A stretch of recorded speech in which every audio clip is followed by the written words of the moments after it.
Healthy U's Get Fit segment is brought to you by Family Fare. Earn points on your weekly purchase with Yes Rewards.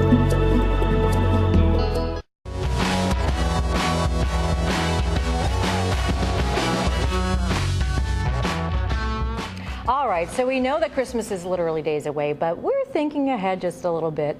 There's a tradition that comes with New Year's, the resolutions. The most popular one by far is to lose weight and be healthier. Some of you may have tried this once before, but the key to success is small changes. So we're going to help you start out slowly. Allison Reed, a dietitian with Spartan Stores, joins us for today's Get Fit, which we're dubbing New Year's Resolutions Substitutions. I love it. We're going to start over with the baking because some people are still doing baking this time of year, and there's some good substitutions you can use that you won't even taste the difference with. Absolutely. So we're starting off with over here applesauce I have because you can use that in place of your oil in a recipe. Also, I have a no-calorie sweetener. So cup for cup, it measures the same as the sugar. And then if you're going to be adding sugar, say to coffee or something like that, instead of using sugar, why don't you use something like stevia or Truvia?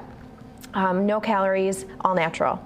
Moving over here, if you're making dips or in recipes, you're using regular sour cream, go for the low-fat sour cream, trade down, or try a non-fat Greek yogurt, just the plain. Now, I used to not be able to get away from the sour cream, so I would always do the low fat, but recently I've gotten into Greek yogurt, and I find that the plain Greek yogurt I can actually use on my potato or my sweet potato or whatever it is that I'm using because it has a different texture and a different flavor. It's got a nice creamy, thick texture. I recommend at least trying it.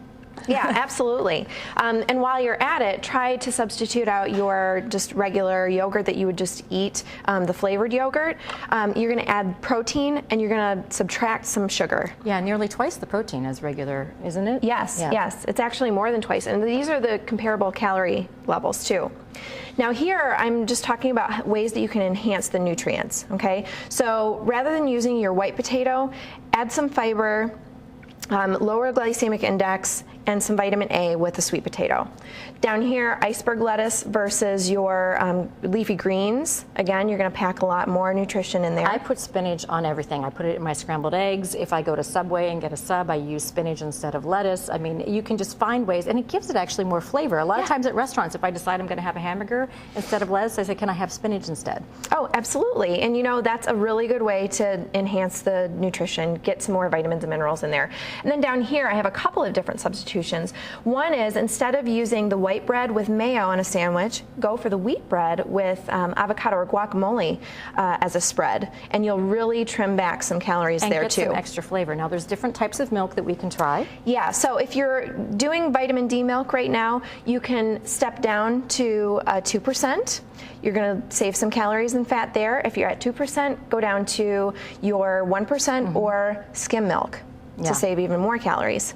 And then the difference between olive oil and butter. Yeah, so on your vegetables or with bread, instead of slathering butter, which is loaded with a lot of saturated fat, go ahead and dip your bread in some olive oil, monounsaturated fats. You still have to use with moderation because there's not a big calorie difference here, but there is a difference between the saturated fat and monounsaturated. Right, because it does still have a lot of fat in it, and just because it's healthy for you doesn't mean you can eat large quantities of it. Exactly. And then we move on to the different types of ground meat. Yes, so the one that I have is an 80-20 grind, which the numbers for the grinds are depicting whether it's lean or fat. So the first number is the lean percentage, second number is the fat percentage.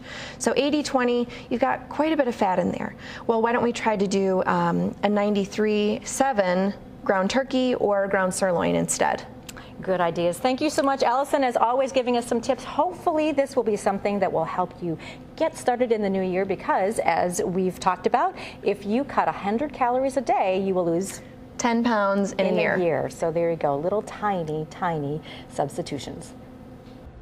Up next.